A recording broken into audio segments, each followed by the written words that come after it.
Hepatologistas alertam que o número de pessoas com doenças no fígado tem aumentado. São pelo menos 300 novos casos todos os meses, fora aqueles que não conseguem atendimento na rede pública estadual. Ou seja, há uma demanda reprimida que não permite indicar o número exato. A nossa entrevistada hoje, Adriana, é a médica Mônica Viana, que é diretora da Sociedade Brasileira de Hepatologia. O serviço de gastroclínica do Hospital do Servidor Público do Estado realiza 1.600 consultas ao mês para diagnóstico e tratamento de doenças. E o número de casos de doenças hepáticas vem crescendo. Mônica, boa tarde para você. Boa tarde. Obrigado pela atenção. Por que existe essa demanda reprimida, como disse a Adriana? Isso não é só no servidor público estadual de São Paulo. Em todo o mundo, né? Essa é uma epidemia hoje. O mundo está obeso, então cresceu muito o número de pessoas obesas e esse é o fator de risco, um dos mais importantes para a instalação dessa doença da esteatose hepática.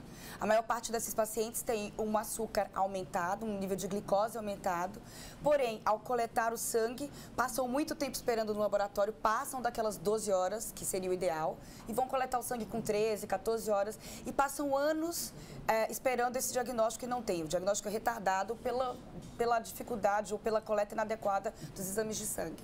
Quais são as doenças mais comuns e como prevenir essas doenças, Então, doutora? Adriana, as doenças mais comuns no fígado hoje, população, não é o álcool, é a gordura no fígado, a hepatite C. Essas são as duas causas mais frequentes de cirrose hepática, as causas mais frequentes de câncer de fígado no mundo inteiro, as duas mais frequentes indicações para a realização de transplante hepático no mundo inteiro.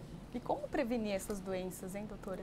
Então, a prevenção mais importante é realização dos exames adequadamente, ou seja, tem que fazer o check-up anual, pelo menos quem tem acima de 40 anos, mas a gente não pode ficar obeso.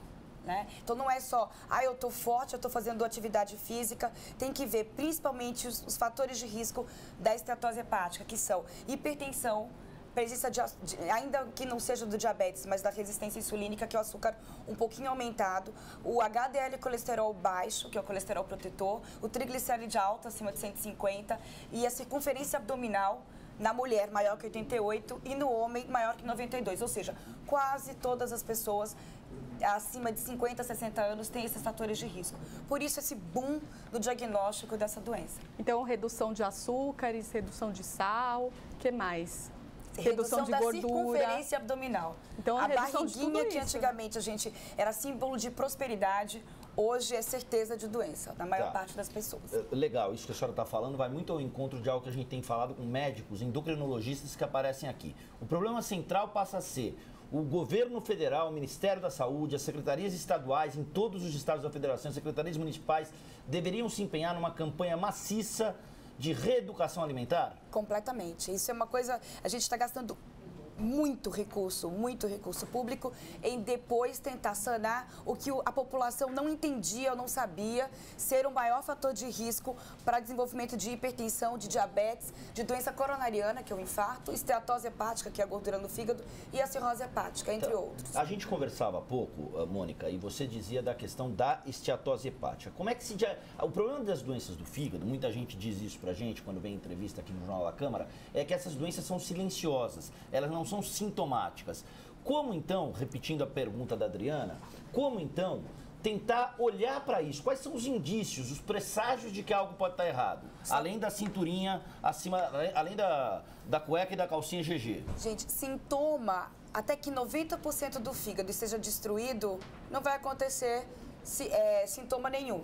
O mais importante é a cinturinha, sim, mas se você tem hipertensão, se você tem uma história familiar, se alguém morreu de cirrose na sua família e ninguém descobriu a causa, ou uma mãe que morreu de cirrose nunca bebeu, nunca pôs uma gota de álcool na boca, tem que se investigar e tem que se pensar que, poxa, será que eu tenho aquela doença super comum chamada gordura do fígado, esteatose hepática? E aí procurar fazer um check-up.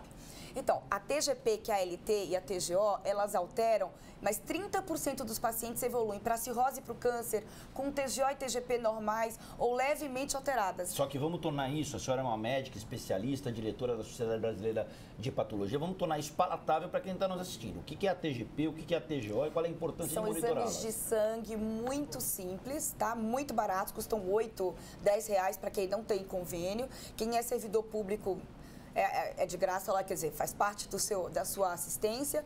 E esses exames, eles devem ser realizados, faz parte de uma rotina de bioquímica, que a gente chama. Quando vai dosar o colesterol, o triglicéride, a glicemia, a ureia creatinina, que são os exames mais comuns que são dosados, também a TGO, a TGP, a fosfatase alcalina, gama-GT, que fazem parte do perfil do fígado que a gente dosa, perfil hepático. Tá.